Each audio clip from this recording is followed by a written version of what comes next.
তো এখন অলমোস্ট 2 বছর হয়ে গিয়েছে যে আমি আমার ট্রান্সপ্ল্যান্ট করেছি। আলহামদুলিল্লাহ আমার রেজাল্ট নিয়ে আমি খুবই হ্যাপি। আমি প্রায় 2 বছর আগে আমার আসলে হেয়ার ফলের খুব প্রবলেম ফেস করতেছিলাম।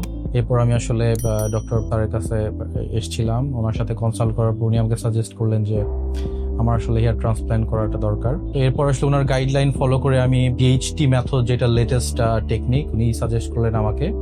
তো ওই মেথডে আমি আসলে হেয়ার ট্রান্সপ্ল্যান্ট করিয়েছিলাম। ওনাদের টেকনিক, ওনাদের যে ধরনের মানে ট্রান্সপ্ল্যান্টের পরে ওনারা গাইডলাইন দেয় বা যেভাবে টেক কেয়ার করে, সো এটা নিয়ে আমি খুবই হ্যাপি। আমি এখনো মাঝে মাঝে এসে ওনাদের কাছ থেকে আমার কোনো ধরনের কমপ্লিকেশনস হলে বা কোন গাইডলাইন ফলো করে চলতে হবে, সো এটা এখন আমি ওনাদের কাছ থেকে গাইডলাইন নিয়ে ওইভাবে ফলো করে চলতেছি। আলহামদুলিল্লাহ এখন পর্যন্ত আমার রেজাল্ট নিয়ে আমি খুবই হ্যাপি। আমার আসলে প্রায় 2 বছর হয়ে গিয়েছে আমি ট্রান্সপ্ল্যান্ট করেছি। তো এই 2 বছরের মধ্যে আমার আসলে কোনো ধরনের সাইড ইফেক্টস বা কোনো ধরনের কমপ্লিকেশনস আমি এখন পর্যন্ত ফিল করি নাই বা ফেস করি নাই।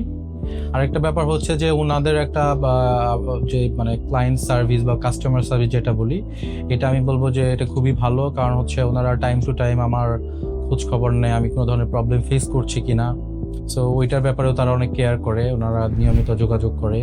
ইভেন হচ্ছে মাঝে মাঝে ওনারা আমাকে আসলে কনসালটেন্সির জন্য আমাকে ডক্টর ভিজিট করার জন্য ওনাকে আমাকে ফোন করে। সো আমি এসে এরকম টাইম টু টাইম আসলে ডক্টরের সাথে কনসাল্ট করি বা আমার কারেন্ট রেজাল্ট নিয়ে কোনো ধরনের যদি কোনো গাইডলাইন বা সাজেশনস থাকে বা লাইফস্টাইল চেঞ্জ বা কোনো ধরনের কোনো গাইডলাইন থাকলে সেটা আমাকে তারা টাইমলি দেয়। সো ওভারঅল ওনাদের সার্ভিস নিয়ে আমি আসলে খুবই হ্যাপি। আমি আরেকটা ব্যাপার বলবো যে যারা আসলে হেয়ার ফলের একটা প্রবলেম ফেস করছেন বা ট্রান্সপ্ল্যান্ট রিলেটেড যদি কারো কোনো কোয়ারিজ থেকে থাকে, তাহলে আপনারা হেয়ার ফ্রি হেয়ার গ্রো ক্লিনিকে আসতে পারেন।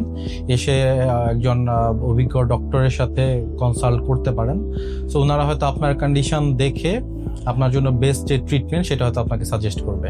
সো আমার মনে হয় যে ওই ধরনের কোনো প্রবলেম ফেস করলে আপনারা অ্যাটলিস্ট একটা ডক্টরের সাথে কনসাল্ট করতে পারেন। সো আই হোপ যে হেয়ার ফ্রি হেয়ার গ্রো ক্লিনিকে এখানে এক্সপার্ট ডক্টর আছেন, তারা হয়তো আপনাকে প্রপার গাইডলাইন দিতে পারবেন আর কি। Thank you.